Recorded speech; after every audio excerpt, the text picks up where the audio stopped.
Sono stati oltre 100 nella mezza giornata di oggi i pazienti che si sono sottoposti ai controlli previsti nella 3 giorni della manifestazione Tieni a mente il tuo cuore e tieni a mente il tuo cervello presso la Villa Bonfiglio di Agrigento, un evento organizzato dalla Unità Operativa Complessa di Cardiologia dell'Ospedale San Giovanni di Dio di Agrigento, diretto dal dottor Giuseppe Caramanno.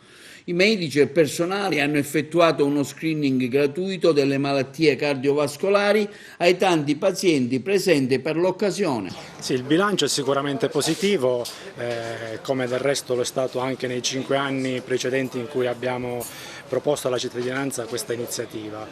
Facciamo screening cardiovascolare, quindi facciamo dei controlli che comprendono anche un'attenta anamnesi del paziente, un elettrocardiogramma, e lo scopo è sempre quello di individuare delle patologie silenti o dei fattori di rischio che possono poi predisporre anche ad avere degli eventi acuti, che è quello che naturalmente vogliamo evitare a tutti i costi. Lei si sta sottoponendo a questi controlli, come valuta l'iniziativa e come mai?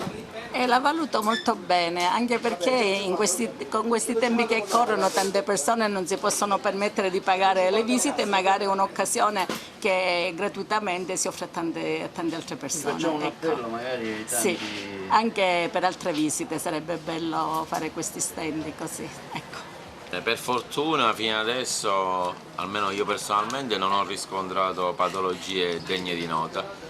Però invitiamo i cittadini a eseguire questo screening gratuito, veloce, che magari possa mettere a nudo qualche aritmia o patologia nascosta. Ecco, sostanzialmente cosa fa lei ai pazienti che si recano in questo gazebo che è a Villa Bonfiglio, ricordiamo?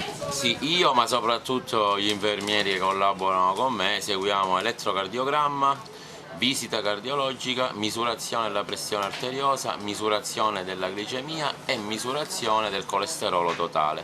Poi facciamo una sintesi andando a valutare la carta del rischio e diamo una percentuale dell'eventuale rischio cardiovascolare. Qualora nel paziente riscontriamo elevati livelli di colesterolo o un elettrocardiogramma che sia normale, naturalmente poi li inviteremo ad eseguire esami di secondo livello.